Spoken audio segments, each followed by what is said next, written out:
By the end of this month, any of the parastatals whose employees are not on the IPPIS would not be paid.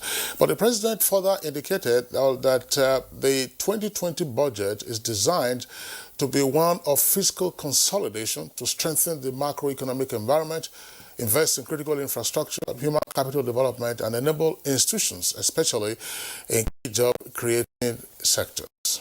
There is also provision for incentives for private sector investments in the 2020 appropriation bill, which is essential to complement the government's development plans, policies, and programs. It also includes enhancing the social investment programs to further deepen their impact on marginalized and most vulnerable Nigerians. Now, the 2020 budget is expected to shore up the profile of the nation's economy on several fronts, as the budget focuses on key sectors and also reflects a return possibly to the January to December budget cycle. Now, the President of the Senate, Ahmed Lawan, gave assurance of the commitment of the National Assembly to the speedy passage of the budget before the close of December 2019.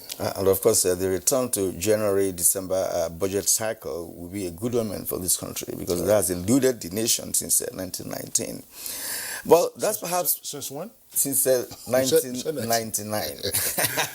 Exactly. And that's perhaps why the Senate President called on heads of ministries, departments, and agencies to appear before the relevant committees on time for their budget defenses.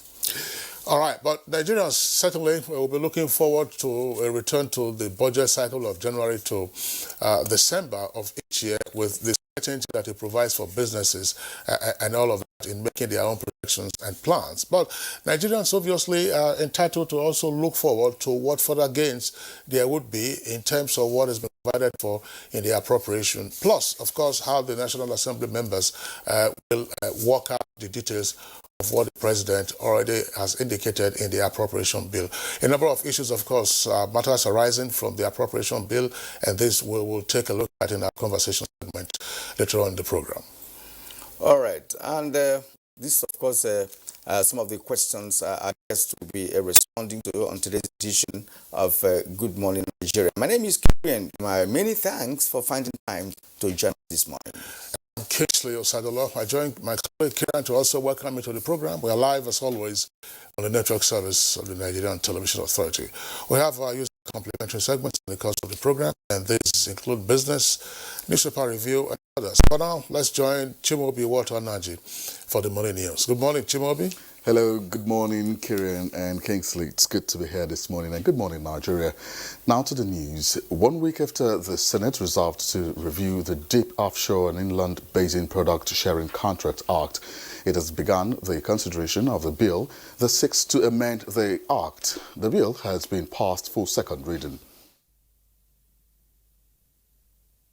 The PSC Act will be reviewed to ensure that the share of federal government of Nigeria, the additional revenue, is adjusted to the extent that the PSC shall be economically beneficial to the federal government of Nigeria. Go to court because the law is very, very clear. It is that $20 or 15 years from 1993. They signed up to that contract. We're going to talk about the percentages. We're going to talk about penalty clause. If this goes through, we'll not be looking for money to fund our budgets. A lot of money here. We need to make the suggested penalties a little stiffer so that it is not attractive for people to commit those things that we feel they must not. And similarly, the 9th National Assembly has restated its resolve to, in partnership with the executive, take Nigeria to the next level of development through the swift consideration and passage of the 2020 appropriation bill, which President Muhammadu Buhari laid for a joint session Tuesday. The President of the Senate, Ahmed Lawan, and Speaker of the House of Representatives, Femi Gbajabiamila, assured commitment of the Parliament to fast-track the process without compromising legislative mandate as provided by the Constitution of the Federal Republic of Nigeria. Distinguished joint session of the National Assembly, the 2020 budget proposals of the government of Nigeria. National Assembly has shown capacity, commitment, and willingness to treat legislative matters that impact on the lives of our citizens with dispatch and every sense of urgency. This was clearly demonstrated last week when we received, processed, and passed the Mr. President on the 2020-2022 million-term expenditure framework and fiscal strategy FSP. What are our priorities? Building an economy that provides sufficient opportunity for our people to achieve the dreams they hold dear. Equipping our children with an education that prepares them for the challenges and opportunities of a rapidly changing world. Protecting the rights of our citizens and securing them for internal and external aggression. This is our commitment, and we will ensure that this commitment is reflected in the 2020 appropriation. Now, away from the budget matters now, the African Investment Fund 2018 report deals on the distribution across sectors of the economy in Africa. And Vice President Yemi Osinbajo says having good infrastructure in place is crucial to the growth of the economy and the nation, emphasizing that the Nigerian government is determined to invest in these and the people. This was at the 9th Nordic Africa Business Summit in Oslo, Norway. Hope is that the implementation of the African Continental Free Trade Area, as well as initiatives within the different regional economic communities, will contribute to streamlining the rules, increasing the predictability, and consistent regulations to foster good governance. Nigerians definitely feel that they could do a lot more. And I think that what is happening today is that a lot of those challenges are been turned into opportunity in significant ways. And when you look at it, I mean, if today, if you look at the sheer size of the country, it offers a huge amount. And back home in Nigeria, Information Culture Minister Lai Mohammed has restated the federal government's determination to provide the necessary incentives that will make the creative industry a key player in the national development growth. The minister stated this on the sidelines of the just concluded 25th Nigerian Economic Summit in Abuja. And therefore, there is a need for this private-public dialogue. This will lead to policy formulation. From there, it will lead to legislation, and then all the parties will be quite clear. And I think we are going to work with the NESG and all the other, stakeholders. Now, the federal government says it will partner global accounting bodies to improve probity in the management of public finance and expansion of the nation's revenue base. Permanent Secretary, General Services, Office of the Government of the Secretary to the Government of the Federation, Olusegun Adekule, made this known while receiving a delegation of the UK-based Association of Chartered Certified Accountants. On behalf of the Secretary to the Government of the Federation, Boss Mustafa.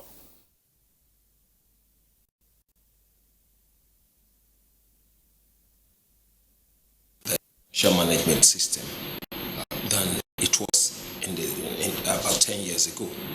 We'll share with you, and we'll see areas that your body can intervene in the development of our systems in Nigeria. What we're looking at is ways that you can change finance systems to get better results, more efficient and effective use of taxpayers' money. In Nigeria, the drive for public service reform would welcome such change as well.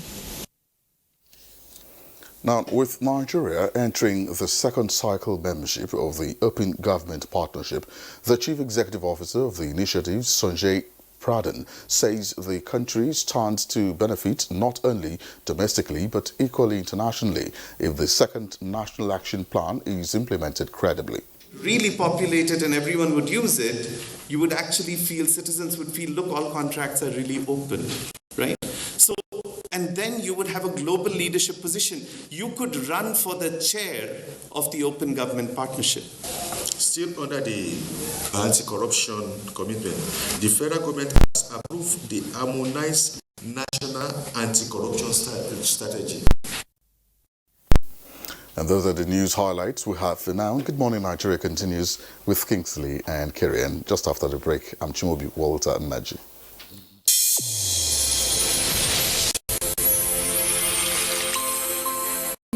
edition of TV Guide is out, exclusively taking a look at the traditional television and new media. Are they comparable or complementary? Media industry players give perspective on the trends, progress, challenges, and the way forward. Find out on this compelling edition of TV Guide. Expository interviews with stars of the team within our space. Becky Madojero of NTA, Utibe Umore of ART, Nifemi Oguntai of TVC, and a host of others. TV Guide, your indispensable companion. Also feature Iya Medina. I'm the CEO, managing director of Iya Medina Sister Restaurant. I choose to serve. Shut up your mouth. Let me finish. A TV drama series on NTA. Let's get to meet the characters behind Iya Medina. This edition also presents exciting features on tourism, culture, entertainment, sports, health, and lots more. Grab a copy at the vendors near you or any NTA station nationwide. TV Guide, your indispensable companion.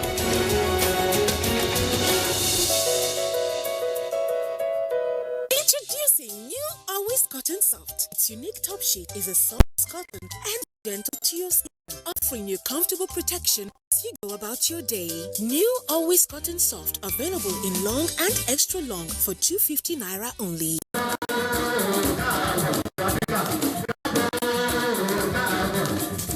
Their ancestors were taken away as slaves. Now they return as kings and queens on a pilgrimage back to the motherland. The third door of return ceremony, Diaspora Festival, Badagry, Lagos, Nigeria, takes place in Badagry from the 15th to the 20th of October 2019.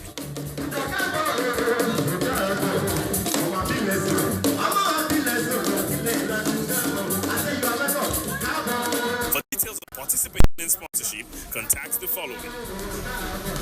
Website adore.ng.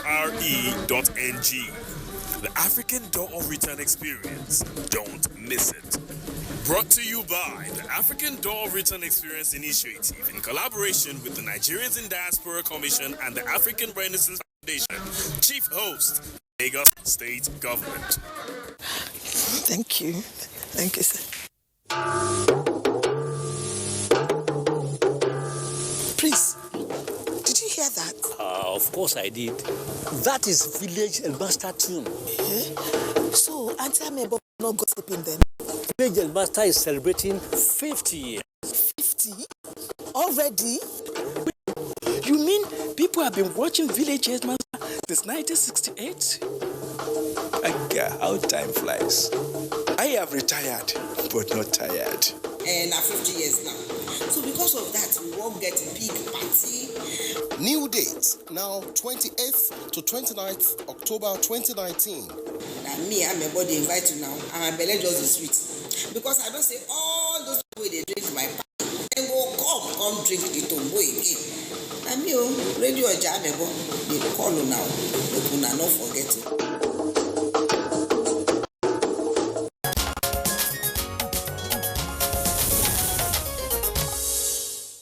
Let's turn to business now. The gains of micro, small and medium enterprises segment are huge, despite the fact that capital required for startup is minimal. Also, closure of Nigeria's land borders is taking a toll on rice exporting countries. Details with Golo Mohammed on Business News. Good morning. Welcome to Business News. A recent report indicates that the closure of Nigeria's land borders aimed at curbing smuggling activities, especially of rice, has taken a toll on rice exporting countries. According to the report, the commodity dipped by about 46% in 1 month in both Thailand and India.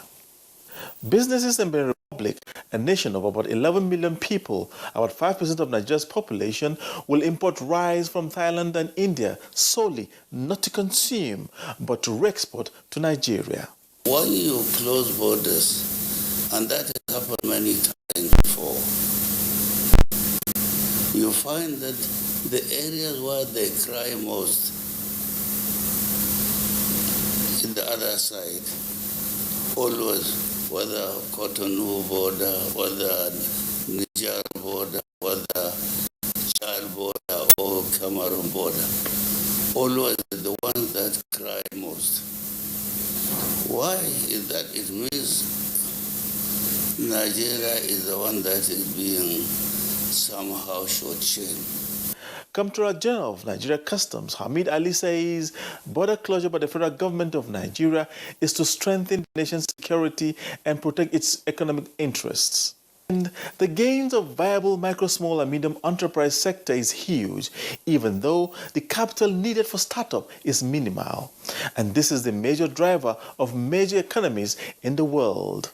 There are many people who can change their lives with just 50,000 naira. 50,000 naira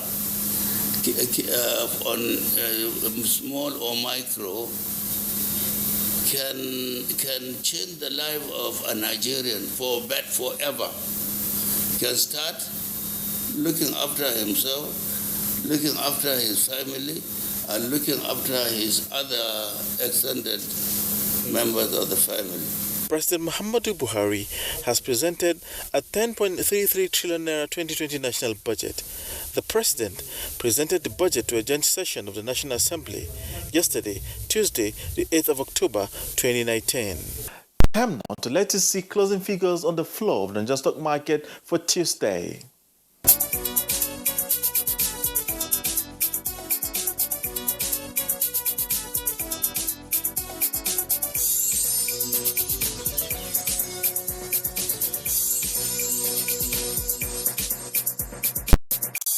Business news at this time.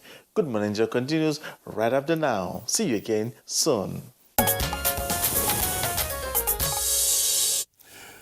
Thank you, Kola Mohammed, for the business package. Next for us, we'll take a look at the front pages of the papers we have this morning.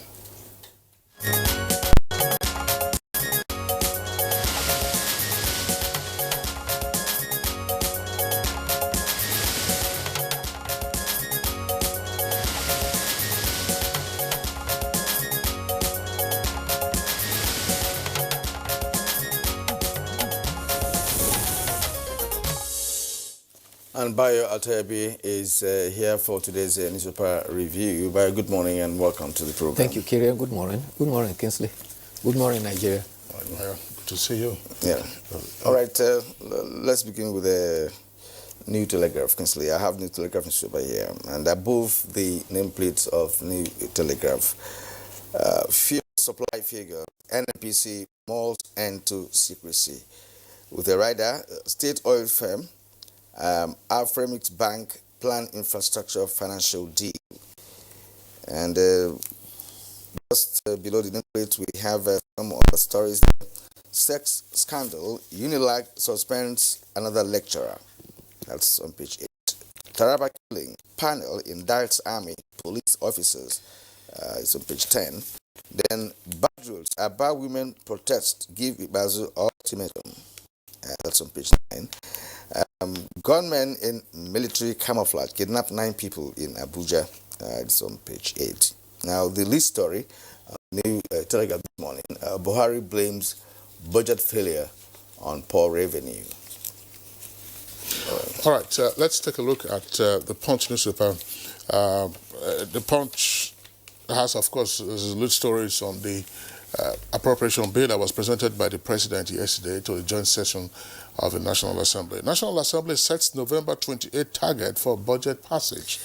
With the rider, federal government proposes 10.33 trillion naira as estimates, 2.45 trillion naira to service debts. Details, of course, you'll find inside at pages 2 and 27.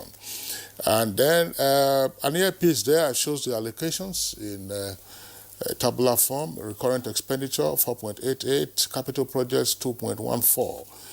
And the details, of course, are also provided. Now, above the nameplate, you have the following headlines. Federal government may revoke Abuja, Ikeja, and 6 discos licenses. That's on page 30. Taraba killings panel wants captain, ASP, and soldiers punished. That's page 9. P&ID, petitioner offers to testify against ex-CJN Begore. That's page 7. And then beside the 2 photographs there on the front page showing the president at the joint session of the National Assembly yesterday, you have the following headlines. Kogi, INEC to deploy 16,139 ad hoc staff. Senate receives Senator Abo's alleged assault probes report. That's page 7. Government abduct civil defense officer and 8 others, demand 10 million naira. Sexual harassment. Unilag suspends another lecturer. Details can be found on pages 4 and 5. Well, talking about sexual harassment, Unilag has suspended another lecturer, but in the University of Ghana, Legon, the lecturer in the eye of the sex scandal documentary says he's going to sue the British Broadcasting Corporation for damaging his reputation. The challenge will be if he has any reputation to defend when the facts are laid before the court. Meanwhile, yesterday, we saw the benefit of consultation, collaboration, and cooperation, which led to a convivial laying of the budget before the National Assembly. There were no jeers, there were no cheers, there were no booings, and there was no need to remind anybody that the world is watching us. President Muhammad Buhari presented a budget estimate of 10.3 trillion for the 2020. This is about 1.4 trillion higher than what was presented in 2019. The kernel of the budget is that it is expected to be revenue-driven. About 8.155 trillion is part of the revenue to be expected, and the breakdown shows that oil is to contribute 2.64 trillion, while non-oil will provide 1.81 trillion. Others will provide 3.4 trillion. Therefore, the budget is gradually consolidating the departure from an economy that is critically oil dependent. The intention, the president explained, is for fiscal consolidation to strengthen the microeconomic environment. It is also to ensure that we invest in critical infrastructure, in human development capital, as well as institutions to make sure that they are functioning. It was all based on the 2020 to 2023 medium-term expenditure frame. Oil price benchmark was put at $57 per barrel. Daily oil output is supposed to be about 2.18 million barrels per day. Exchange rate of naira to dollars is about 305 naira, while the enhanced growth expected within the period is 2.93%. Non-oil output through the acceleration of economic diversification and is the kernel of it, and inflation is expected to be slightly above the single digit. The target has been single digit inflation to ensure that money value is critically enhanced. The components, however, show that the recurrent expenditure was about 4.88 trillion, capital was 2.14 trillion, while statutory transfers, which comprise of allocation to the National Assembly, 125 billion, Judiciary, 110 billion, Northeast Development Fund, 37.83 billion, Basic Healthcare Fund, 44 billion, and Universal Basic Education had 101.79 billion. NNDC also had 80.888 billion. The atmosphere was very friendly. The Senate President assured that work on the appropriation will be accelerated. He even gave deadlines, and he said that budget defense will be completed in October, legislation will be completed in November, and the passage definitely by December. This, he called for all to work together to ensure that the nation can turn to the January to December budget cycle. Speaker of the House of Representatives also lent a strong voice. He said the approach of the House of Representatives will be to reflect national values of integrity, of accountability, and the interests of the Nigerian people. He said our democracy is no longer innocent, in the sense that if you look back, we've had 29 years of military rule. If you put it together, we have now had democratic rule for a period of 30 years and 3 months. So that shows that our democracy has evolved from its nascent status, which should now begin to consolidate. Well, it depends on what you consider. because the military interregnum, you know, had a way of affecting national development because of the different administrative systems, you know, by the two different governments. So that interregnum altered, you know, what have continued, you know, from the Second Republic, you know, in the early 80s. You know, but if there was no interregnum by now, well, if you say 59 years of democracy. Exactly. But the fact still remains that we should not continue to blame the military for our ailments. Why? Among those who were able to vote during the last election are people who were born 20 years ago. So they don't know anything about the military rule. So all they know is democracy. So we should be able to consolidate our democracy, reduce the friction of unnecessary arguments that retard our development. Yeah, other stories. Yeah, you know, this issue of kidnapping, which I read out in the New Telegraph.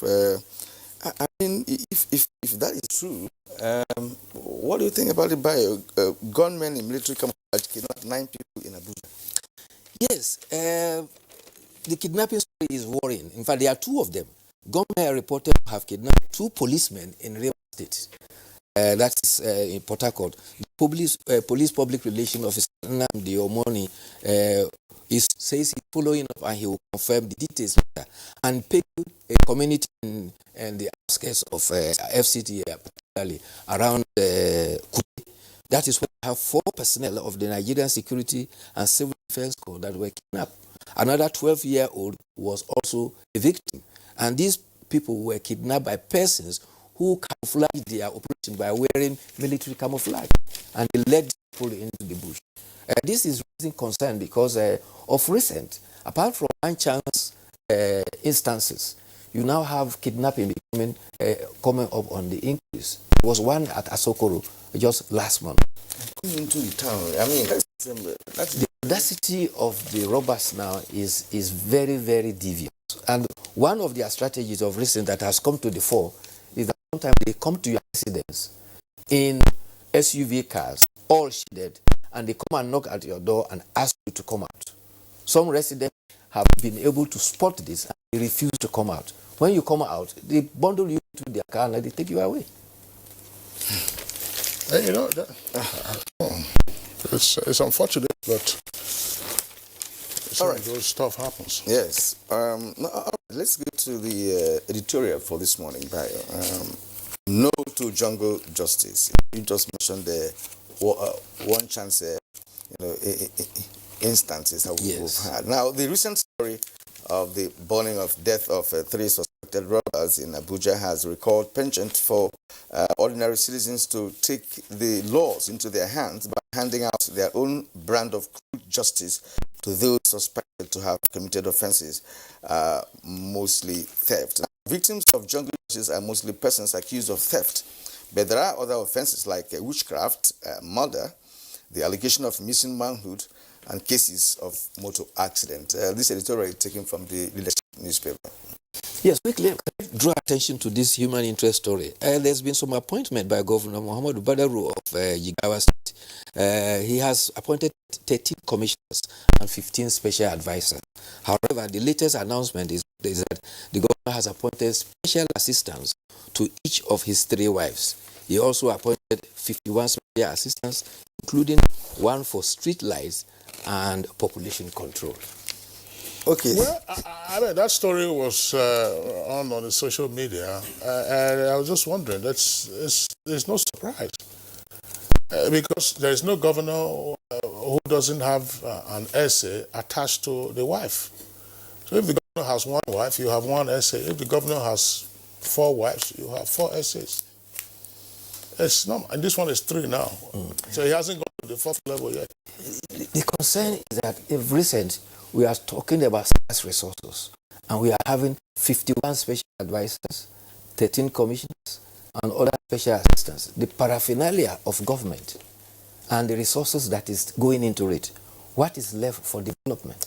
That has been the system over the years. Even in the previous administrations, we've had that going on. But it does seem that the governors may have the what will I call it right now or privilege of doing that, without being checked? Because these ladies are not officials of government. They are not doing any official function for government. But if you are going to have an essay, for instance, that should not even be public. That essay should not actually be paid from the public purse. There's nothing wrong in you hiring a private person, to do essay for you.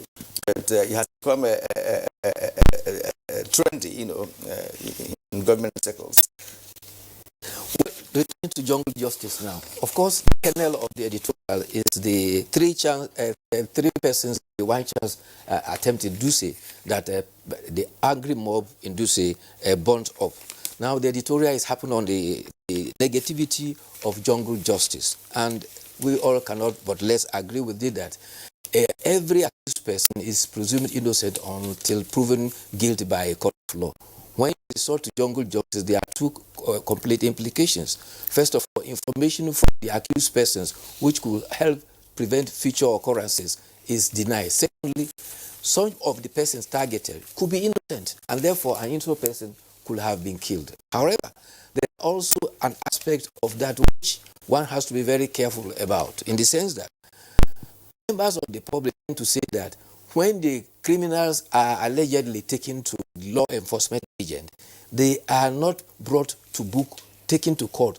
You find them sometimes released. There are instances where people have reported persons for one misdemeanor or the other, and the person has come back home to meet the person who reported, okay, I am here, I am back. And it has become a problem. And so the confidence in law enforcement is reducing, but that is no justification for people to take laws into their own hands. We all remember what happened in October 2012. It was the other four, the undergraduates that were killed by that kind of mob action. Many of them, all of them were, in fact, innocent of what they claimed. But so, I think the last incident in Abuja actually what attracted the people's attention, from what we had, was the fact that those who were killed actually pushed a lady out of the car, out of a moving car, but the lady was screaming, so they pushed her out, and the vehicle following them, tried to maneuver and block them from leaving. So people now gathered. So in fact, perhaps they have seen some evidence that something actually happened while they pushed the lady out of the car, and they said it's not justifiable, really. They would have maybe held them and handed them over to the police. Nevertheless, we have lost something. Vital information could have been extracted from them about their operation and their other cohorts who are engaged in such a thing. Okay, Bayo, thank you very much for being with you and for being with us also. Thank you. We see you again tomorrow. All right, it's Good Morning Nigeria, the network service of the NTA. We'll take a short break now. When we return, we'll be discussing the matters arising from the appropriation bill tabled yesterday before the joint session of the National Assembly.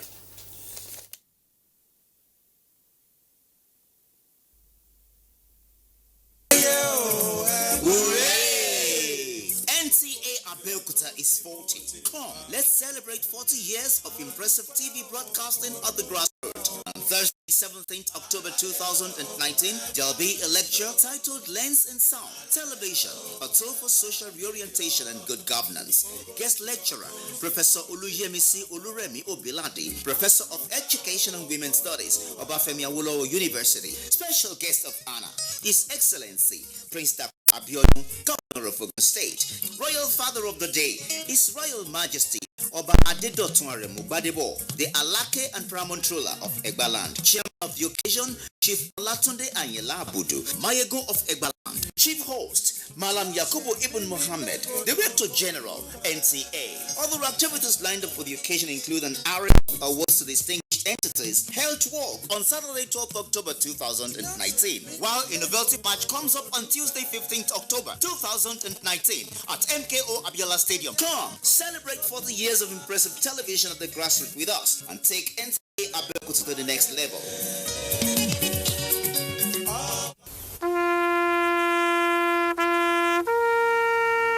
They are there at the crack of dawn. They are there busy preparing while we rise for our day. They are there silently, guarding, waiting, listening, and watching. They are there ready in the sky above and the waters below, in the blistering heat of the day, in the dead of night, willing to indefatigable, determined in the defense of the sovereignty of our country. They are our first line of defense and our last. They who have paid the ultimate price in defending us. They are fathers and uncles. They are mothers and sisters and girlfriends and boyfriends. They are brothers and cousins and best friends and neighbors. They are classmates, colleagues, and citizens of this nation. They are our defenders and deserve our respect, our prayers, our thoughts. Nigeria, please support our armed forces.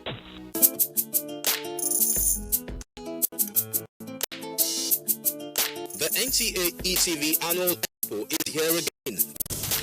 This time, it's the 13th edition with the theme Promoting Unity and Innovations in Youths as Agents of Change through Science and Art. It's promised to be captivating as youths across the nation showcase their unique skills and innovations in science and arts, make new friends, and showcase their rich cultural heritage.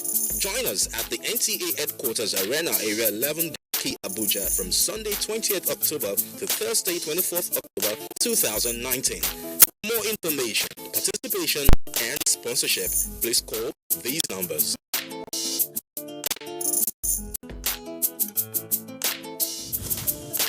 NTA ETV, promoting learning. What we are really cultivating here is a better future for all Nigerian women, and it's not always easy. Panadol Extra relieves headache, backache, joint pain, toothache, and menstrual pain. The pain is worth it.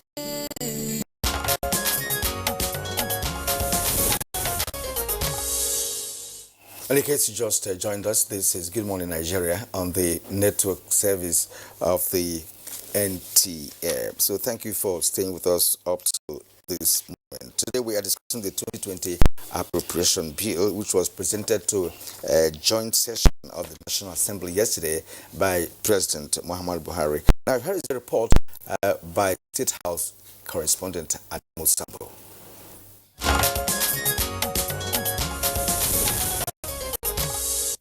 The 9th National Assembly and the executive arm of the Buhari presidency are now very much on the same page, is not in doubt.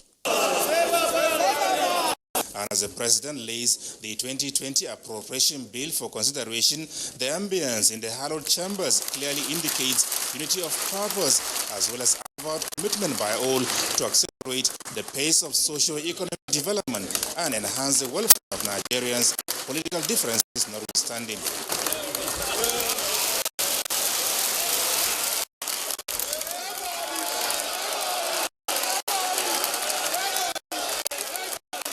The 10.33 trillion naira budget proposal presented by the Nigerian leader is made up of 2.14 trillion naira capital expenditure, 4.88 trillion naira for the current debt service obligation of 2.45 trillion naira, 556.7 billion naira statutory transfers, as well as sinking fund of 296 billion naira.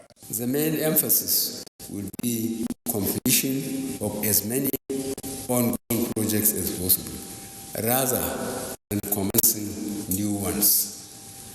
MDAs have not been allowed to admit new projects into their capital budget for 2020, unless adequate provision has been made for the completion of all ongoing projects. The budget is predicated on a conservative oil price benchmark of $57 per barrel, oil production of 2.18 million barrels per day, an exchange rate of 305 naira to a dollar, real GDP growth of 2.93%, while inflation is expected to remain slightly above single digits. Accompanying the 2020 budget proposal is a finance bill for your kind consideration and passage into law. The draft finance bill proposes an increased VAT rate from 5 to 7.5%. The additional revenues will be used to fund health, education, and infrastructure programs. As the states and local governments are allocated 85% of all VAT revenues, we expect to see greater quality and efficiency in their spending. As the government proposes The 2020 budget is expected to be financed by 8.15 trillion naira oil, non-oil and other revenues, while the deficit of 2.18 trillion naira will be funded through new foreign and domestic borrowings. Our government remains committed to ensuring the equitable sharing of economic prosperity. Our focus on inclusive growth and shared prosperity underscores our keen interest in catering for the poor and most vulnerable. Accordingly, we are revamping and improving the implementation of the National Social Investment Program through the newly created Ministry of Humanitarian Affairs, Disaster Management and Social Development.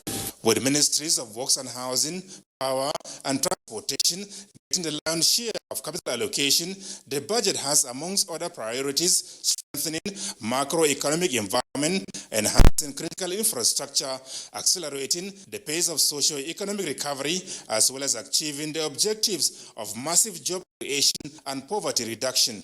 We need to quickly review the fiscal terms for deep offshore oil fields to reflect the current realities and for more revenue to accrue to the government. We estimate that this effort can generate at least 500 million United States dollars additional revenue for the federal government in 2020 and over $1 billion from 2021. We remain committed to prudently planning for our future economic prosperity. While commending the lawmakers for their renewed sense of cooperation, understanding and support with the executive arm in the task of taking Nigeria to the next level, the president also appreciated Nigerians for renewing his administration's mandate to continue with the Change Nigeria enterprise, which he promised will be delivered. I thank you most sincerely for your patriotic resolve to collaborate with the executive in the short and long term. More details on the 2020 budget will be provided by the Minister of Finance, Budget and National Planning, Zainab Shamsuna Ahmed, in the coming days.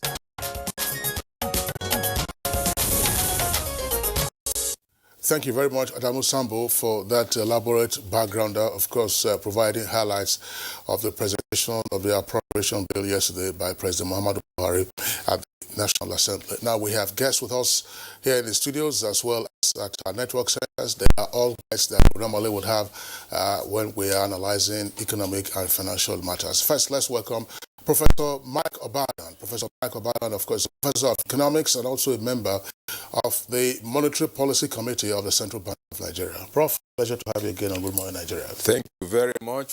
Thank you for having me. Good Morning Nigeria. Also here with us in the studios is Niyi Akinsiju, an economic and investment analyst. Niyi, pleasure to have you with us. My pleasure always. Thank you so much. All right. And also joining our conversation this morning from our Lagos studio is Shaibu Idris. Shaibu Idris is a financial analyst. Good morning and welcome to the program. Good morning, fellow discussant. Good morning and good morning, Nigerians. From our Port Harcourt studio, let's welcome Professor Garba Ibrahim Sheka, a professor of economics at Bayero University, Kano. Welcome to the show. Morning, Nigeria. All right, gentlemen, let's begin the conversation. I mean, we know what the numbers are in terms of the highlights, but overall, what's your take on the 2020 budget that the National Assembly now has before it to consider? Professor Michael Obadan. Thank you very much, Kingsley. Well, I think the budget is a good one, taking cognizance of the current economic circumstances. As the President rightly observed, the current situation in the global economy and even in Nigeria is rather challenging. And there are many issues which need to be addressed through public spending. And the budget is tailored towards addressing a good number of the issues that continue to pervade the economy. I think overall the budget is realistic, although expansionary.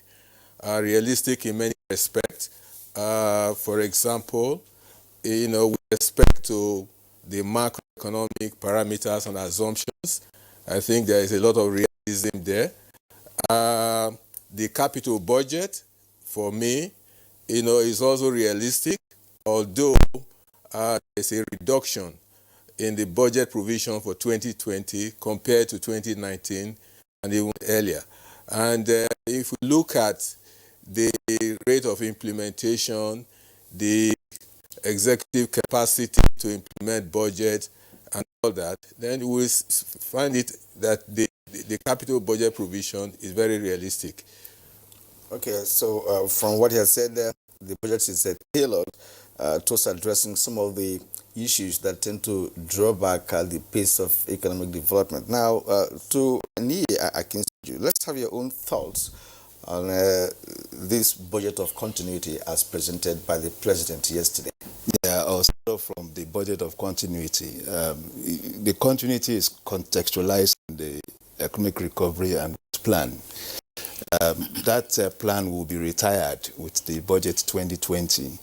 And I think so far, if we do an evaluation of the performance of the ERGP itself, which is the blueprint from which the last three budgets, inclusive this one, had been taken, one would say that to a large extent it had achieved some of the milestones, as it were, in terms of taking us out of recession, in terms of putting us on a growth trajectory, and of course, in terms of building a foundation, laying a foundation for further and enhanced growth. And I think that is what Budget 2020 is proposed to achieve.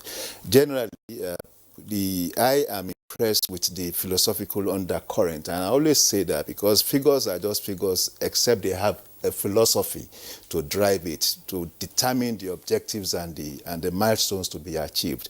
And in this case, we are talking of inclusive growth, very important. In the last so many years, especially between 2002 and 2014, we recorded 2013, we recorded impressive growth. But were those growth inclusive? We had as high as 8-point-something GDP, 8.70% in our GDP in 2010. Well, it was that same year that we started recording huge figures in our unemployment figures, for instance. And in fact, 2 years after, we reached perhaps the highest threshold in the figures of Nigerian poor, when 112 million Nigerians were recorded to be living under $1 a day in 2012. So inclusive growth is important. And I think the president made capital out of this, linking his presentation at the economic summit, Nigerian Economic Summit, to the fact that there's a serious case of inequity and inequality, in Nigeria. So much that you only have just about 5 states, inclusive of the FCT, that can be said to be the custodian of Nigeria's wealth, or that can be said to have cornered Nigeria's wealth. So you are talking of the alienation of 31 states. So you can only multiply the population in those states, to understand the context, of inclusiveness, and which is very important. And he also talked about sustainability. Right? Sustainability is important, so that we don't go from this boom and bust circle. We grow this year. In other months after our growth, we are crashing. So we cannot even determine the course or direction we want to move. And he also talked about creating massive jobs. Jobs is a major challenge for Nigeria. In terms of unemployment figures, in terms of underemployment figures, we are talking close of more than 40%. So it's a major challenge, and it needs to be addressed. Whatever we are doing in terms of policy deployment, it should actually be targeted at creating more jobs, and taking out people out of poverty. Because the more jobs you create, the more people will be taken out of poverty.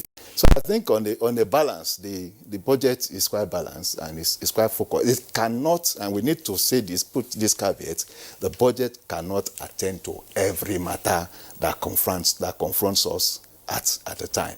Well, of course, this is the federal budget, and not the budget of the nation, as it were. So you have the other tiers of government with their own budgets. Obviously, we'll be seeing in the weeks to come, the various states tabling their own budgets before their respective houses of assembly. Let's go over to our Lagos Network studio. Shwaibu Idris, let's have your comments initially on the appropriation bill tabled yesterday. I will add on a little bit to what the respected colleagues in the Lagos studio have said. I think in general the philosophy behind the budget is excellent. The thought process is good. Budget of consolidation and continuity. If you look at the objectives ranging from expanding the economy, creation of jobs, the social infrastructure or social investment programs, these are excellent ideas. However, in a typical document like the one presented yesterday by Mr. President, generally you're expected to see about 5 or 6 subsections. Number one is a trajectory of what happens in the past, an assessment of the last year's budget, which is 2019, which is the current year. How did we perform? Mr. President did give figures of the performance, recurrent expenditure. We achieved close to about 95% of spending. Meanwhile, capital expenditure was less than 30%. Yet, we had a deficit funding of close to about 70%. Kingsley, if you ask me, as an individual, why will somebody borrow to fund consumption? This is an abnormality. And I think the document should have dwelt a little more on why should we be having such a situation. Number two, the current year's budget.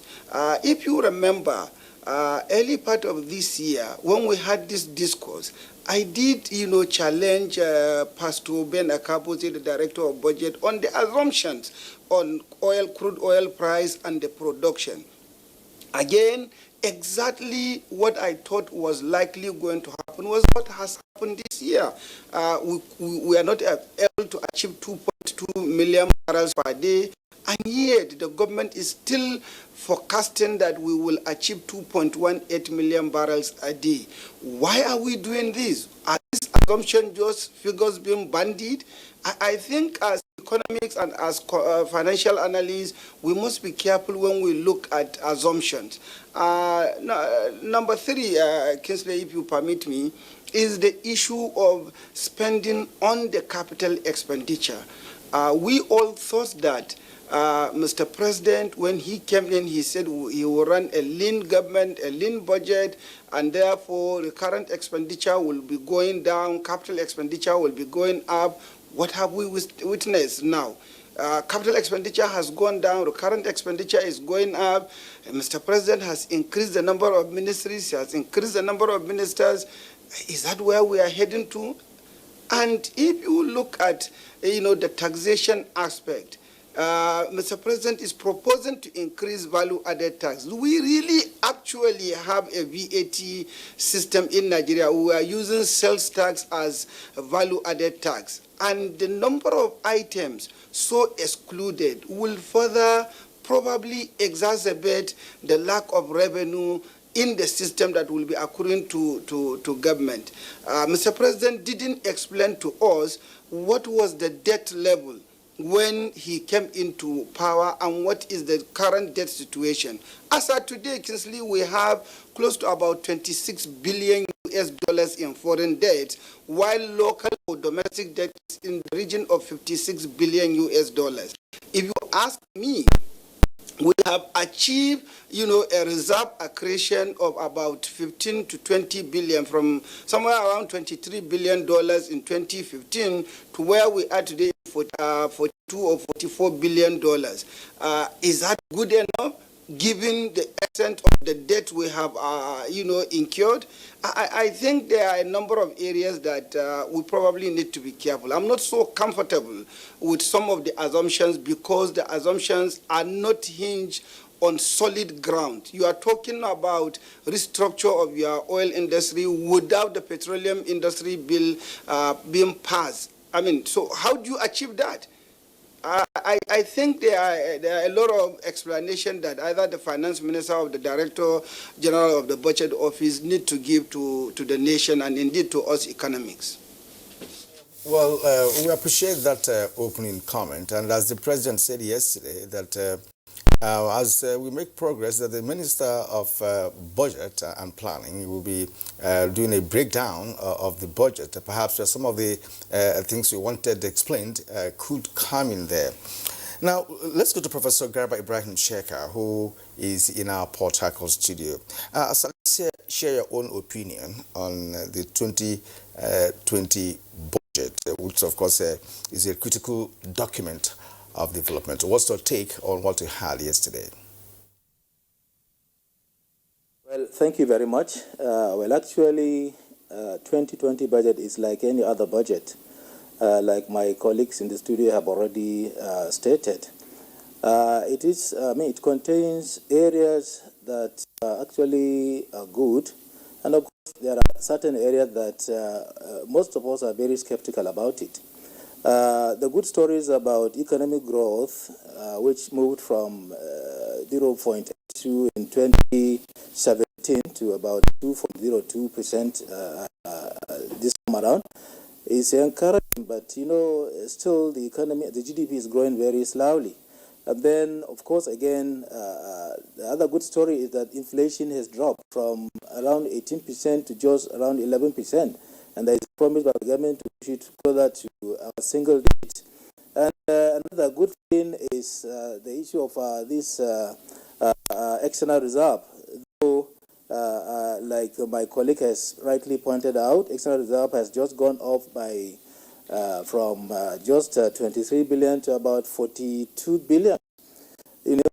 These are all good things, but certainly we need to accelerate these figures. And of course, the inflow of the foreign capital in the economy is also a little bit slow, from just 12 billion to 14 billion. I am particularly skeptical about the persistent deficit budget that this government has been actually presenting since inception. Like my colleague in Lagos has rightly pointed out, we are now indebted to the tune of over $81 billion. And this year budget is still a deficit budget again, in the sense that we can only realize 8.15 trillion, and we propose a budget of 10.33 trillions. So certainly, if you look at the figures presented, like the recurrent expenditure 4.88 trillions, just 2.14 trillion for capital expenditure. In this case, the recurrent expenditure is twice larger than the capital expenditure, and most serious is the debt service. We spent 2.45 billion, which is trillion, which is much more than capital expenditure. And if we continue accumulating, producing a deficit budget that will further, aggravate the external debt, certainly in the next coming years, we'll be paying trillions more in servicing this debt. So actually, I'm so skeptical about that. And in trying to give priority areas, Mr. President mentioned a number of areas: fiscal consolidation, investment in human capital, as well as encouraging private sector investment. But actually, I thought Mr. President will clearly talk about security issues as one of the critical priorities in this government, because down in the north we are devastated by banditry, kidnappings, and so on and so forth, which seriously retard economic growth. So actually, I am a bit skeptical about the budget, especially with regards to also the projections made by the by the president about the issue of revenue coming from oil and revenue coming from other sectors. He has already presented a lot of problems that led to the failure of the last budget, especially particularly with regards to the issue of fall in oil revenue, as well as the issue of delay. Though this year we had heard about the promise by the National Assembly that they will consider the budget immediately, but certainly there are a lot of things to be afraid of in this year's budget. Right. Professor Sheka, thank you very much there for your opening comments. Of course, we will return to you in the course of the conversation. Let's come back to our Abuja studios. Professor Michael Bannon and Dee Akinze. I mean, we can quarrel, as it were, with the assumptions with regard to the benchmark price for crude oil, the quantum of oil to be produced. Somehow it's been hit or miss, over the years, not just with this administration. But one of the issues that emerged from the president's statement yesterday is an acknowledgement that there is a revenue challenge. Yeah. And he did talk about the fact that, look, appropriate agencies who are supposed to be revenue collectors or revenue drivers would face severe consequences if they didn't meet their set targets. Twice he said that in his speech. But there are also proposals, to shock, as it were, the revenue challenges that the country is faced with. How do we then reconcile the fact that, look, we have this revenue challenge, and yet, as you said, Prof, we have a budget that is still expansionary and forward-looking and still hoping to be inclusive and solving our developmental challenges? Yeah. Well, thank you very much, Kingsley. The revenue challenge for government is very real and is being a major problem for budget implementation.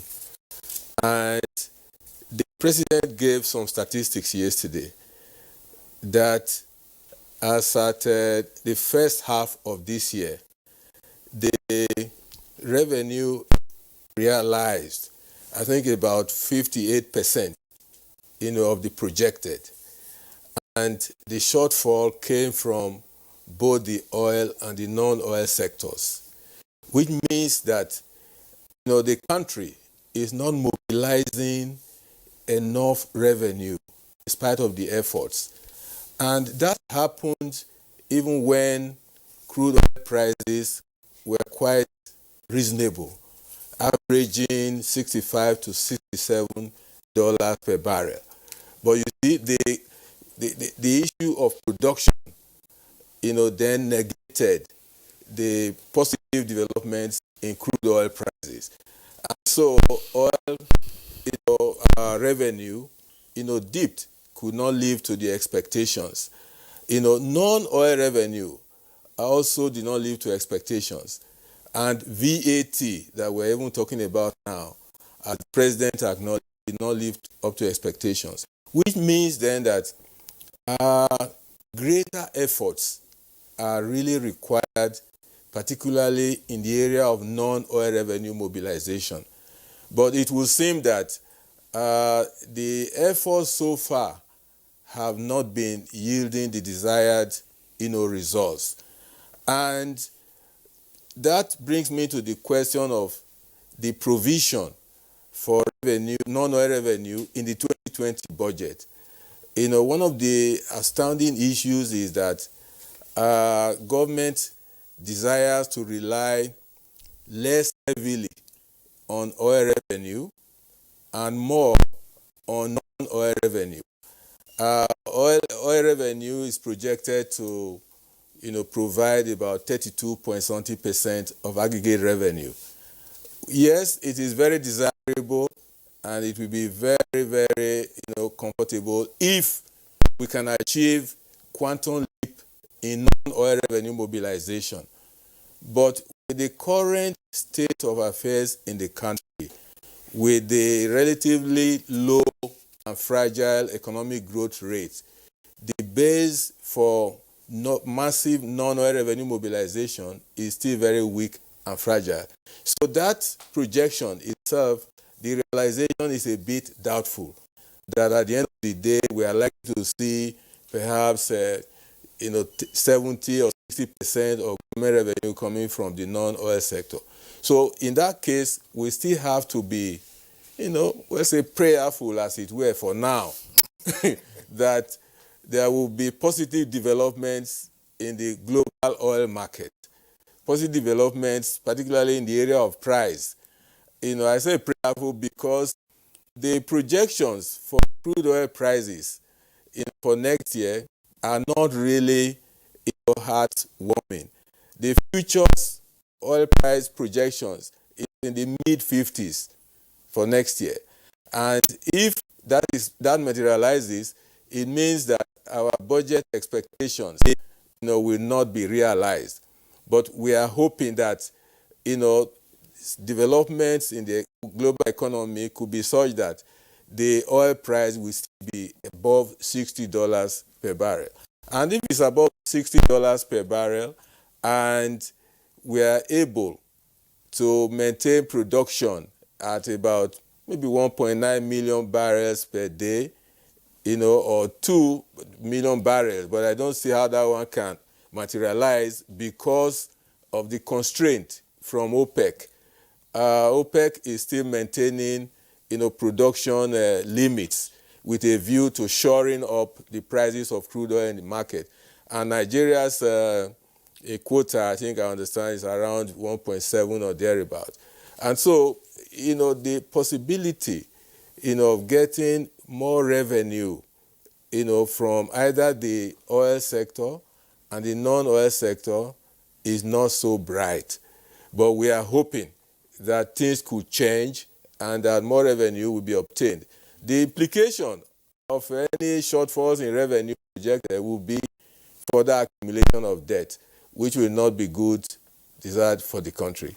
Well, he said we ought to be hopeful and as well as prayerful to see how things can turn on our side in terms of positivity required, to be able to raise the funds. As a matter of fact, gentlemen, when it comes to budgeting for a nation, you talk about projections that you have mentioned, and that we expect that there should be some other structures through which government can earn revenue. And that brings us to the issue which, of course, the Senate President deliberated on yesterday, during that presentation, and that has to do with what the President said. And I'm going to Akinci Juna. He said that he will be reforwarding to the National Assembly the Deep Offshore and Inland Basin Production Sharing Contract Amendment Bill, which was first sent to the National Assembly during the 8th National Assembly. But of course, that was not deliberated on by that assembly. Now he said he will reforward it to the National Assembly. Now, what is the revenue base of that contract bill? Because from what we had in one of the reports, that if that is passed into law, that there is basically going to be an expanded revenue sources, from the oil sector. And I'm also going to add to this, what about the non-oil sector, which of course this administration has told Nigerians over the years that of course the government has done enough to see how non-oil sector can make appreciable, bring appreciable revenue to the cost of government. Yeah, thank you. Taking it from the deep offshore and the river basin oil contracts, I think sometimes in 1991, Nigeria decided to change templates from what we call the joint venture partnership to production sharing contracts. And at that time, price of crude oil was very, very low. So the basis for signing that contract was to say we take a certain percentage when the price of crude oil is below $20 per barrel. And with the proviso that once the price is above $20 per barrel, we will have to review that law and increase the threshold of commission that will come to sovereign Nigeria. Unfortunately, we decided to marginalize ourselves. The proviso is clear, above $20, review. We have done between 2005 and 2013, we have done an average of $80. In fact, between 2011 and 2013, we were doing an average of $95 per barrel. These were times that we should have reviewed this law, because it means that we would have taken more commission from more commission and more taxes from that contract. So if it's late, I mean, it's not late. It's also there'll be a proviso to also look at the backlog, and that's what I think will be part of the issues that will be addressed in the amendments. Backlog of accruable commission that should have come to Nigeria, and that's why the president said we could, even in 2020 alone, raise as much as 500 million from that from the amendment to that contract. So I think it's good, and I am also bullish on the National Assembly amending that. And on the VAT, I think the president has a natural instinct to protect the poor. So whenever an issue comes that may likely impact Nigeria's poor, it goes out on a limb, to protect the interests of the poor. And yes, VAT is supposed to raise revenue, but to what extent can we also provide succor, protection for those that are vulnerable? Any addition of a kobo on the Nigerian poor is a burden. So what the president had done is to exclude principally all food items from the VAT, from this new proposed VAT amendments. All food items, bread, up to gari, and all that, so that the poor man is protected. Well, you can still VAT gari. You VAT it if you go and eat in a restaurant in Sheraton, or a restaurant in somewhere. So the poor man is protected to that extent. And well, I as observed by one of the Lagos guests, that is supposed to make money.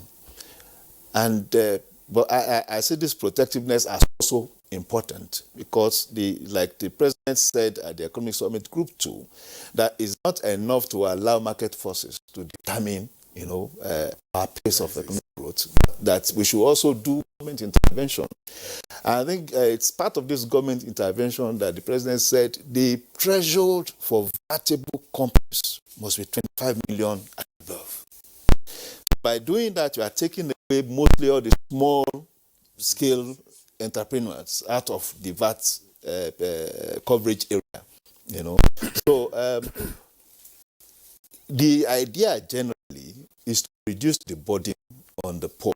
So if you are doing 25 million upward, it means from 0 to 25 million, any company within that coverage area is not qualified for VAT.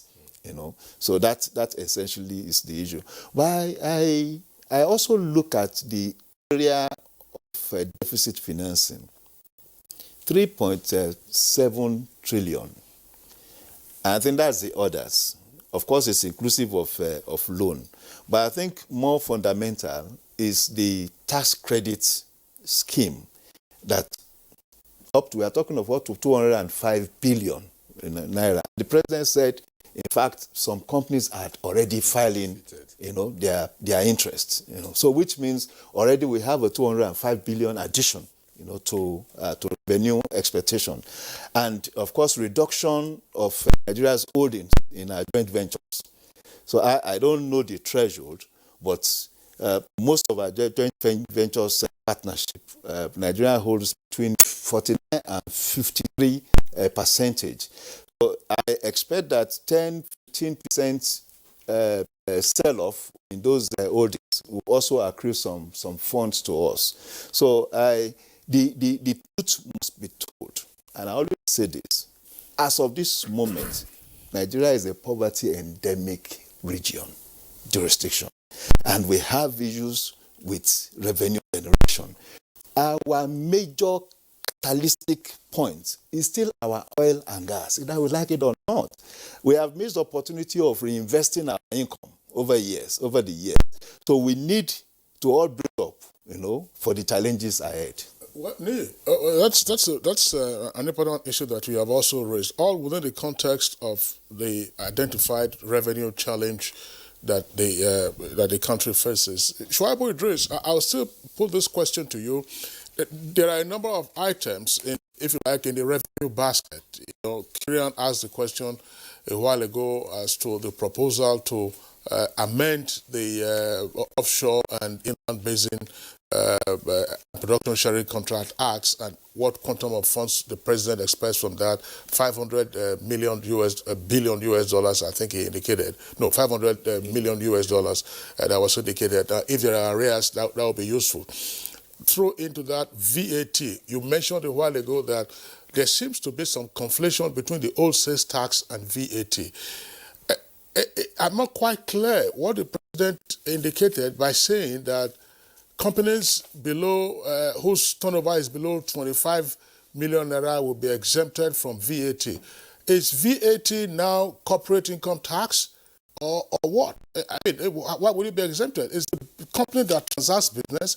It is on the basis of items that you pick that, of course, you pay VAT.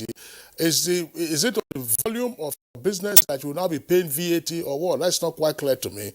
And then the items that have also been excluded from VAT, virtually all food items, eggs, white and brown bread, yams, and so on and so forth. He already mentioned the fact that, okay, fine, if you go to an upscale restaurant to eat, you pay VAT. If you went to the supermarket to go and buy an egg and then you buy other toiletries and so on and so forth, at the register, is there going to be a selection of the items? So you keep egg aside, keep the egg aside. They will normally tally everything and then they'll just give you a VAT of 5%. Or now 7.5%. Do you foresee some implementation challenges with regard to VAT? That's one. And secondly, the revenue challenge that we face, are there indications that we might be on top of those challenges on account of what the president has stated in his appropriation bill presentation? Kingsley, God bless you abundantly for that comment and indeed the question. I think number one, somehow we need to wake up from our slumber. The NESG, the Nigerian Economic Summit Group, yesterday, or before yesterday when the summit opened, did say clearly to Mr. President that time is running out for Nigeria and indeed for himself as President and Commander-in-Chief of the Federal Republic of Nigeria. And what that means is we need some fundamental changes, a bit of a shock therapy. Nigeria is probably one of the countries that has the lowest VAT rate. Yes, value-added tax is supposed to be tax on production along the value chain. What we have in Nigeria is somewhat a sales tax, which is a bit inflationary. Now, unless otherwise, we have a paradigm shift and we are charging the value-added tax in the normal cost of production at each and every level of the value chain, we will not get an appropriate VAT system in Nigeria. Number two, for Mr. President to say what he wished to have and, recouching, excuse my choice of word, what he wished to have, or to use the word wish, is to say that companies that have 25 million naira turnover and above should be subjected to value-added tax. What will we be seeing in Nigeria? Fraud. Because I can have a company that has a turnover of 50 million, 100 million, and still report a 25 million. What have we succeeded? We are reducing the number of taxable companies and products because of this somehow sentiment or emotion that we shouldn't charge the poor.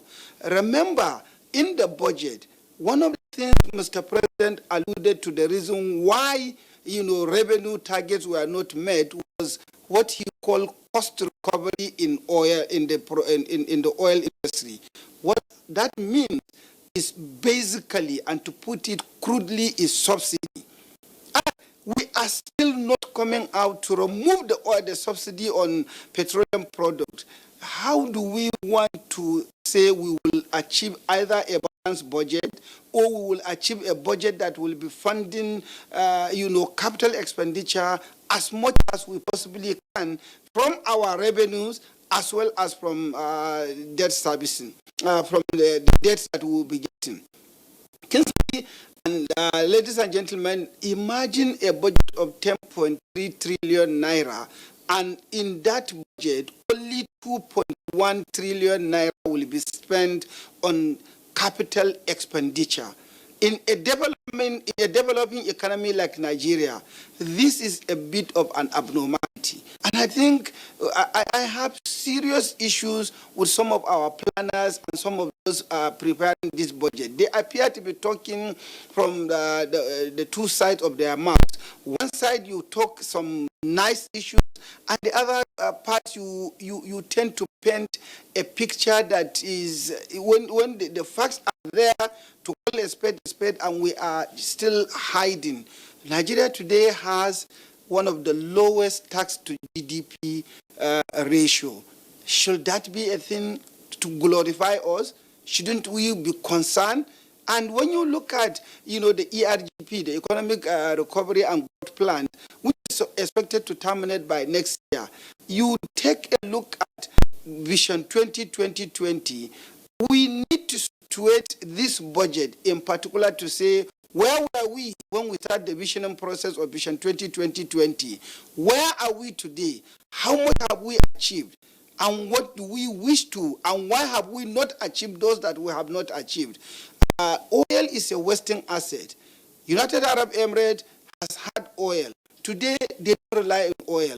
Where are the actions or policies Nigeria needs to espouse and implement so that we will have a zero oil economy in the near future?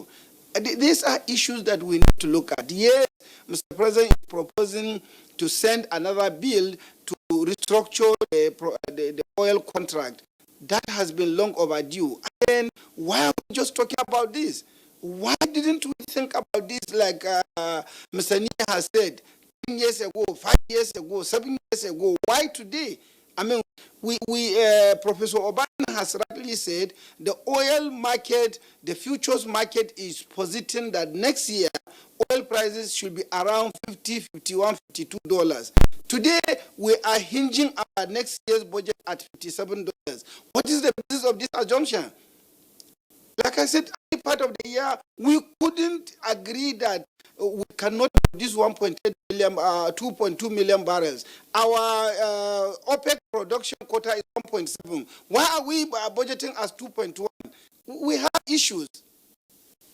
Shabi Idris, thank you indeed. I think Christian, our guest in the studio, that he has actually raised the fundamental developmental issues that were ignored over the years. I'm not really just of those who are in power at the moment, because what they have inherited is very huge in terms of structure, in terms of economic approach, in terms of, as a matter of fact, policies in the first instance. So let's return to Professor Sheka. Professor Sheka, you have listened to Shaibu Idris and on this issue of new VAT implementation as Kingsley raised. How can that be implemented based on what the president said with respect to companies that have a total of about 25 million? And I ask this question because this budget proposal, according to the president, is expected to accelerate the pace of national economic development, bring about competitiveness and what have you. So give us an idea of what you think, in this connection. In the first instance, I am really not in support of increasing VAT as a viable source of increased revenue to the government to finance the budget. Whether we like it or not, we know theoretically an increase in tax rate is always associated with negative multiplier effects of the economy, whether in the short run or in the long run. So increase in VAT may have both micro and macroeconomic effects.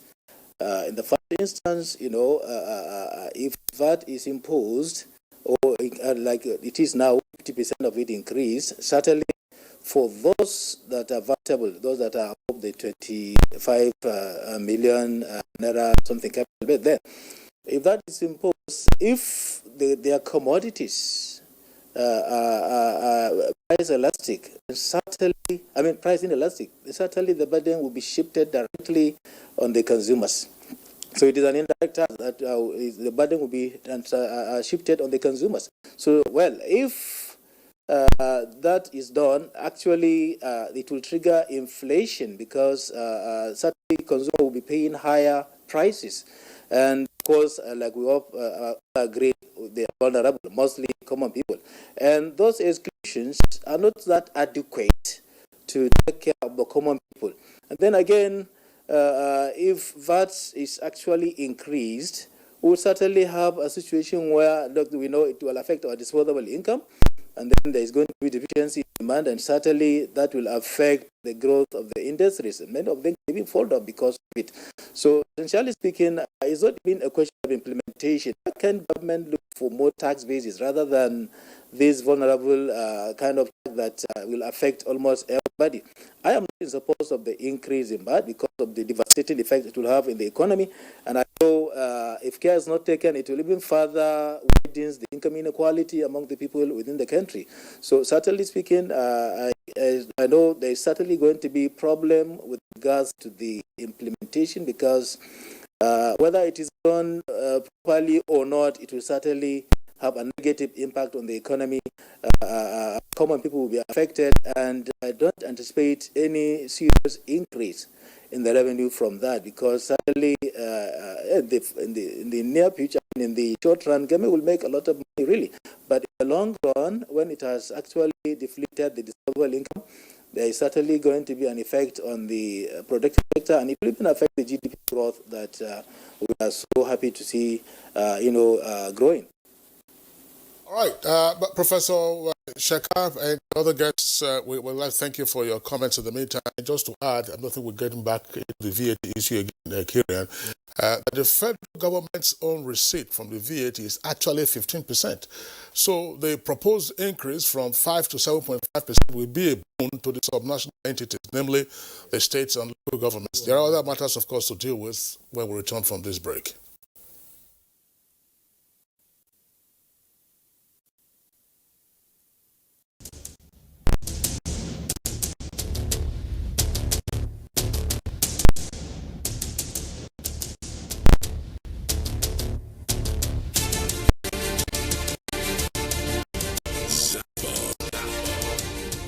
An award that succeeded to pool a galaxy of stars from the north, south, to the west, central Africa, and also those that domicile beyond the shores of Africa under one roof.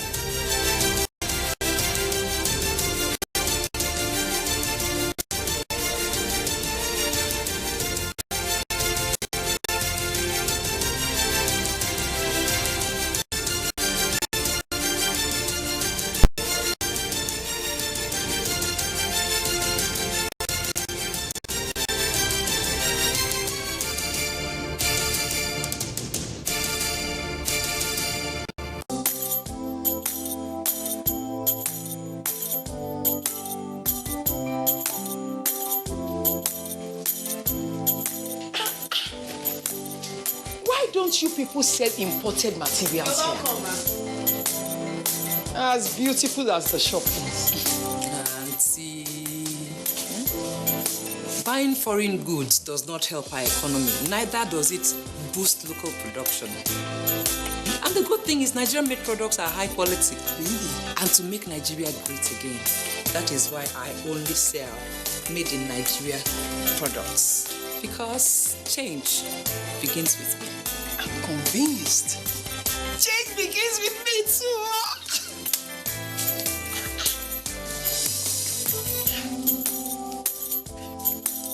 Change begins with me.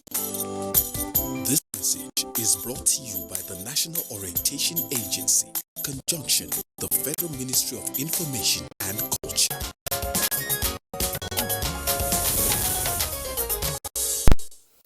Well, you're welcome back to the program.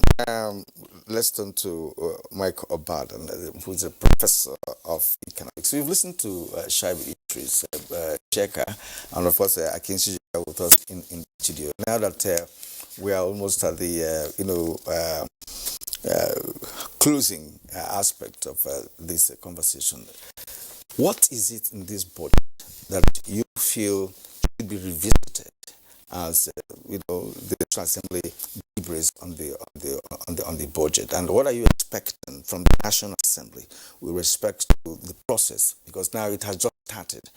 Hopefully Nigerians are looking forward to having January to December budget cycle. So what is in this budget that you think should be retouched as the process of deliberation by National Assembly commences?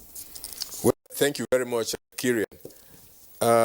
You've made one point concerning the commitment of the National Assembly to normalizing the budget cycle to January to December, as to compared to the aberration we had in the past of implementing a budget over 18 months. That has been the case. And I think that would be a major expectation from me, from the National Assembly, that they should work assiduously.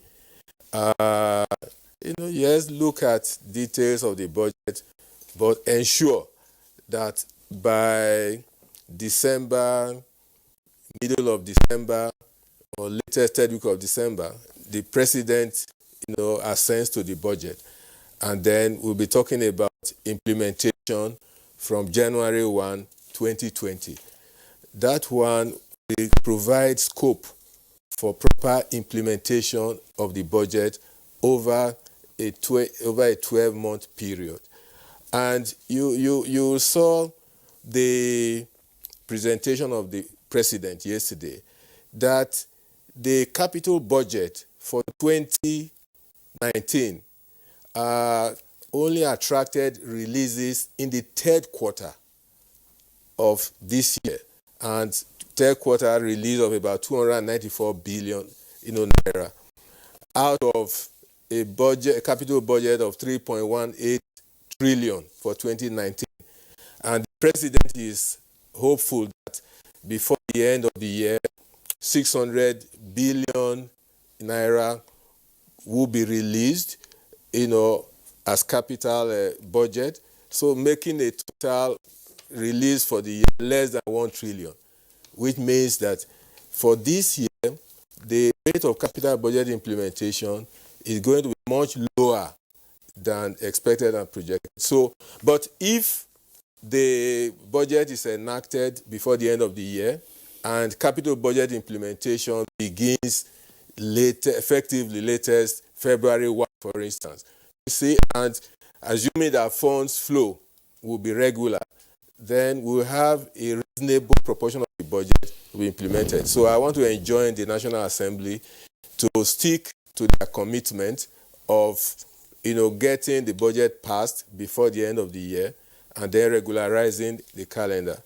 Well, in terms of what the National Assembly should touch, it's perhaps in the area of the cost of governance reflected by the non-debt recurrent expenditure. That is particularly the personnel costs.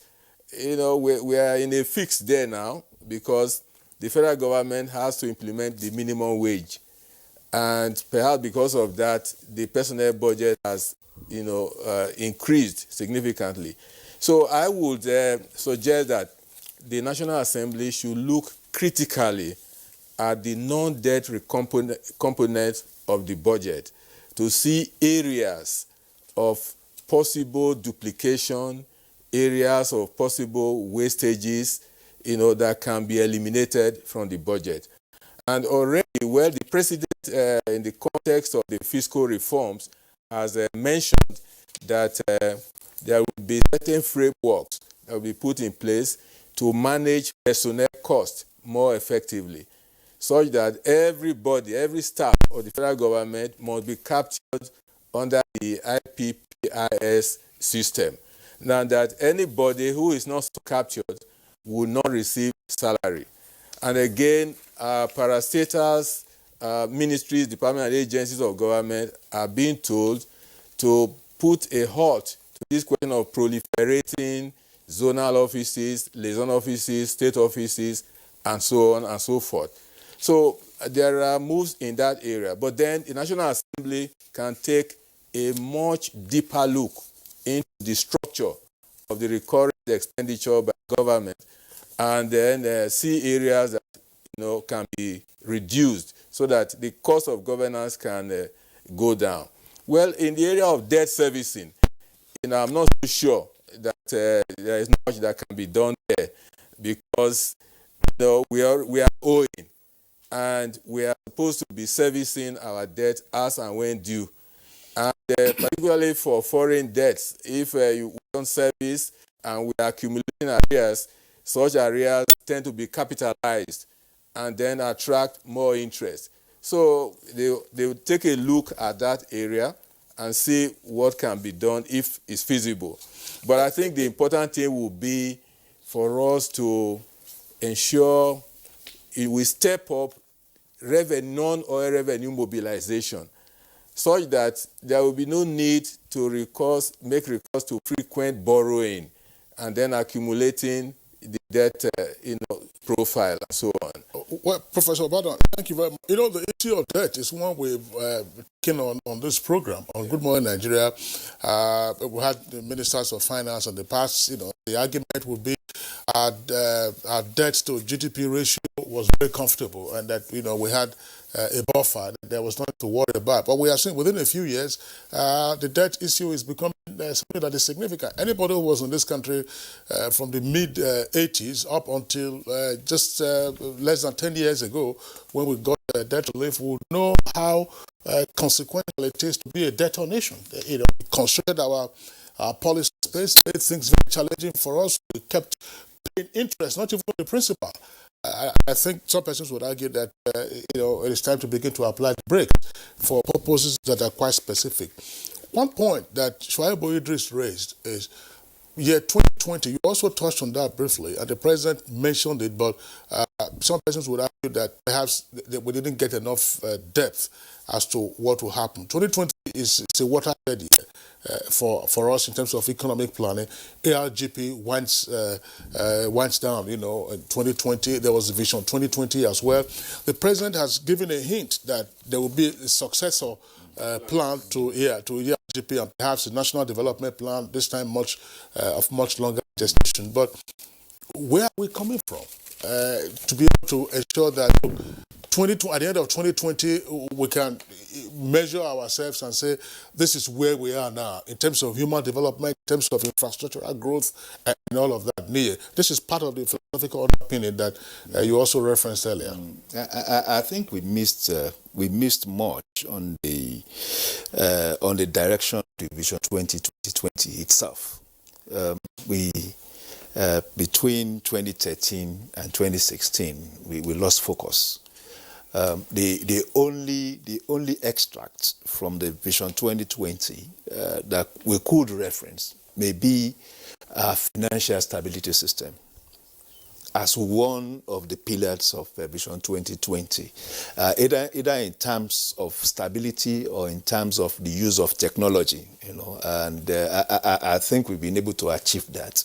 But more or less, I want to look at ARGP. The ARGP is a product of circumstances. We had a crisis. We had gone into a recession, and we needed to find a path out of recession. ARGP was presented as the blueprint. Has it done what it was purposed to achieve? I think to a large extent. 2017 January, inflation was a high 18.76%. August 2019, it had gone to 11.02%. To that extent, it's good. October 2016, foreign reserve, 23 billion. August 2019, foreign reserve, 42. In fact, as at August, it was $43 billion. In terms of GDP, we were under 1.5%, minus 1.5% in 2016. We've gone 2.2% in half year 2019. So when you look at some of these indicators, ARDP had achieved its purpose of taking us out of that emergency period. We are on a slow growth, as people will say. But I'll tell people, see, if you are coming from a valley, your capacity to run when you get on the plateau is reduced, But when you start moving, momentum leads to momentum. Okay. All right, Nee, thank you very much. Kira, there's an issue I wanted to raise with, I just enjoyed question actually for both Shuaibu Idris and Sheka. Professor Sheka in Kano. Professor Sheka is from Kano, but is with us in our Port Harcourt network studios. Gentlemen, in terms of trying to catalyze the economy, create jobs, and all of that, I was just wondering. I mean, we've been hearing about CBN intervention in a number of sectors, particularly the agri sector. We've also heard a lot of promises with regard to the CTG, that is the cotton, textile, and garment industry. But the question arises, in the period that we've been talking about all of this, and this is for several years now, beginning President Goodluck Jonathan's administration up to now, how many new textile factories have been reopened in Kaduna? How many new textile factories have been reopened in Kano? I mean, you're from Kano. How many new textile factories have been reopened in Lagos, where Shuaibu Idris is? And how many new jobs have been created? That's one leg. We're borrowing money. Can we not also borrow money to build new refineries and ensure that there are no leakages arising from importation of refined petroleum products? Gentlemen.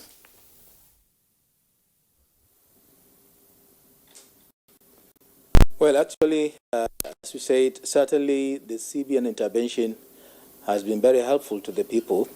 I know when the CBN governor had meeting with textile manufacturers, and we also saw how they went and launched assistance loans to farmers in Katsina to produce cotton.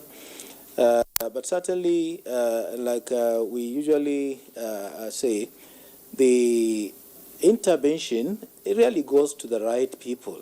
But like you were asking about how many textile industry, really, it was previously more of paperwork than action. But now they have started taking action. And in a very few years, probably in the next 1-2 years, we will see the textile industry coming up. And especially as government is now serious about clothing borders, not allowing textile materials to be imported illegally through land borders and other borders, I think that will be a booster to manufacturers, especially the textile manufacturers. And again, like we have noticed, the farmers have also been encouraged by the closing of the borders, and the production of rice had increased. But unfortunately, again, as typical Nigerians, I think it is one of the things that I would want the National Assembly to consider, that the rice farmers in Nigeria are exploiting people. Their prices are just similar to those of the imported rice that have been subjected to duties, transportation, and whatever. So certainly, we expect to see changes now because the CBN had started taking real action. I know the textile manufacturers have met with CBN governor, they met with various governments right from Obasanjo, but there was no real action taken to revitalize the industries. And it's a combination of assistance as well as fiscal policy measures that will encourage or will provide a conducive macroeconomic environment for these textile manufacturers to get back into operation. So certainly it's more of paperwork before, but now actions have started actually being taken. And if you may permit me, I know maybe this may be the last this thing I will do. I would like to also suggest that the critical infrastructure, I think the President did not mention anything to do with construction or expansion of existing dams, which are actually the major infrastructure, that is sustain rice production.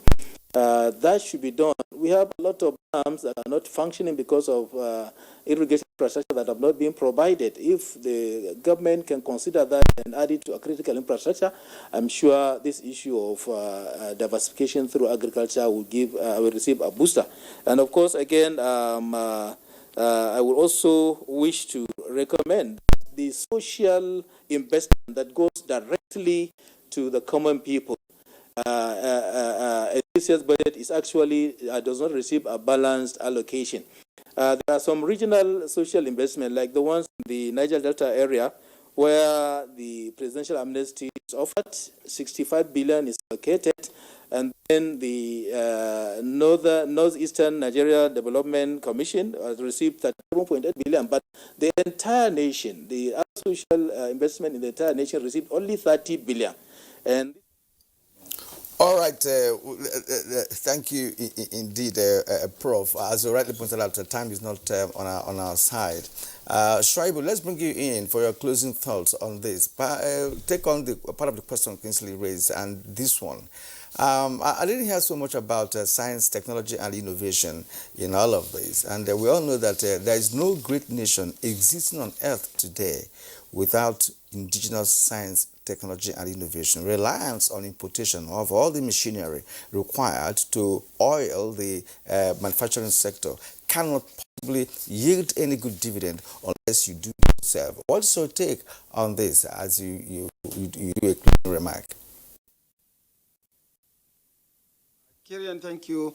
Number one, I think on Kingsley's question, I will once again say, God bless you for that question. Number one, if you observe a trajectory of the CBN intervention programs, it started with President Obasanjo's tenure when the textile garment industry had an intervention of the first amount of 70 billion naira loans that were given to various, then what we call the textile companies or the cotton producers, be them cotton farmers or ginneries or yarn or spinning mills and the textile.